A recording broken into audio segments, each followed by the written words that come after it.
Hello everyone. Welcome to the Crystaly Recapped channel. The film is based on true events.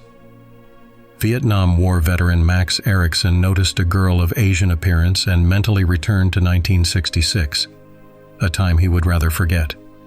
Sergeant Tony Meserve ordered 2 privates to place mines on the flanks. Hatcher suggested that one of the Viet Cong tunnels was right under them. A green soldier thought he saw the enemy and opened fire on the bushes, causing the squad to be spotted and shelled with mortars. During the retreat, Max fell through the ground. There was indeed a tunnel used by the Vietnamese. The private called for help, but the first to hear him was an enemy soldier, already crawling with a knife in his teeth. Finally, the sergeant saw Max stuck in the ground and managed to save him at the last moment. They had to shoot at a Vietnamese soldier hiding in a tree. The sergeant miraculously noticed the guy climbing out of the pit and finished him off. In the morning, the squad entered a small village. Max tells that he has been here only for the 3rd week. According to Brownie, by the 2nd month, it no longer matters what happens around you and what foolishness you do yourself. The soldier treated the children with chocolate, and they gave him fruit in return. The sergeant advised not to eat anything given by the locals. The guy justified himself by saying he took the food out of politeness. This caused laughter and indignation among the veterans. They burn the villages, so polite Max can then say to them, "Well, sorry." The military tries to find out if there are soldiers in the village since only women and old people are around. The soldier went to master the local gardening technique.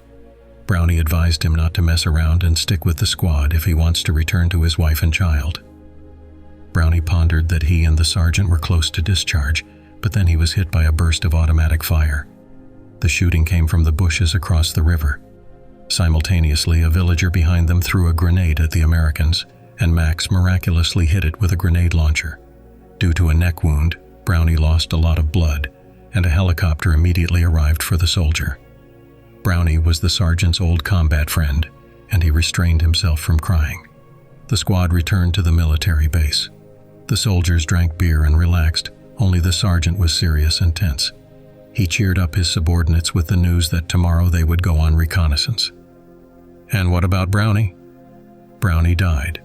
Corporal Clark says he hates this country, and the soldier, after Brownie's death, no longer wants to fight.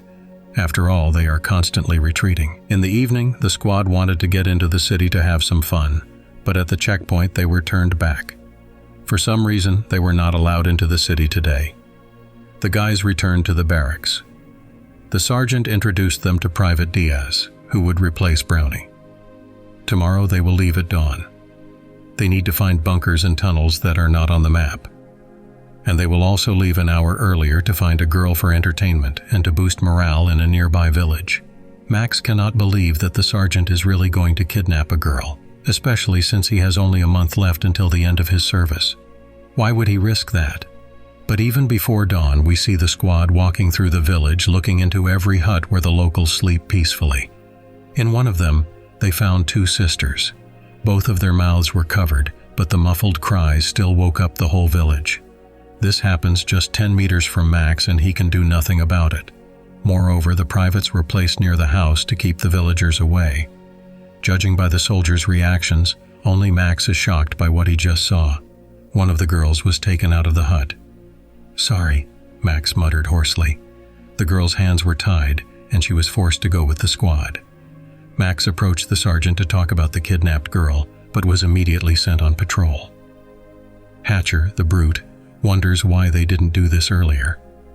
They can be like Genghis Khan. During the break, Clark started harassing the captive. Diaz admitted to Max that he did not want to do anything. Our hero also asked him not to do this. Then Hatcher raised the alarm. He thought he saw soldiers in the bushes and opened fire, but it turned out to be a buffalo. The girl started coughing. Max again asked the sergeant to explain what they were doing and what was happening. Max asks not to fool him. She is an ordinary peasant girl who slept in her home. The sergeant pressures the soldier, saying they are all comrades. But who is Max? He no longer knows. Private Hatcher forced the girl to carry his backpack. Seeing this, Clark made her carry his too. The captive had to cover huge distances. The squad stopped near an abandoned hut. The sergeant decided to set up a command post here. He took 2 men with him on reconnaissance. Diaz asked Max to stand up for him.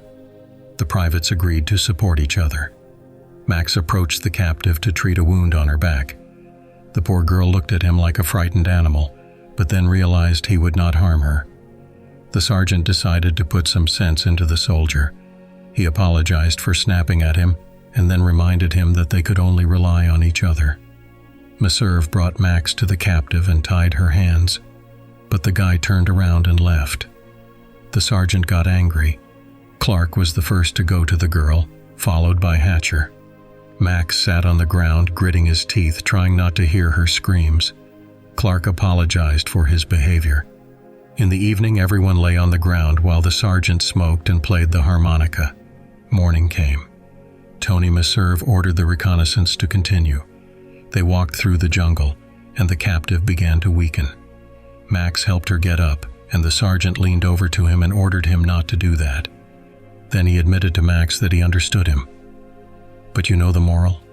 Sometimes you just have to do what needs to be done. Max disagreed. They will not leave a witness. Meserve says they are in Vietnam, where there are no rules. But the guy is sure that this is not true. He tore the lace from his boot and tied the girl's hands so she would not run away. But the captive rushed into the river.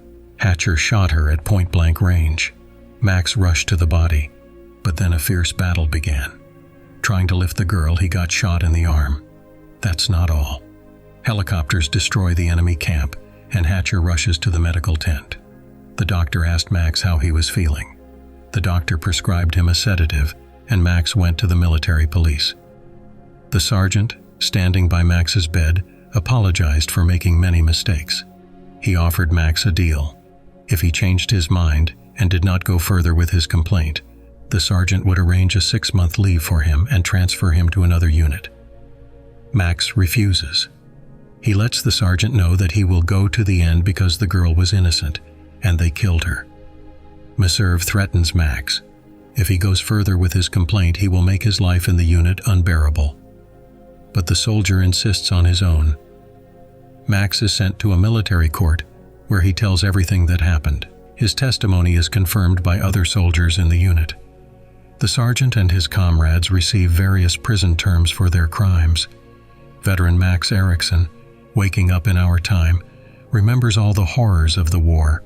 He tries to continue his life, understanding that the war has left an indelible mark on his soul. This is the end of the movie. That's all for today. Subscribe and like if you want more videos like this.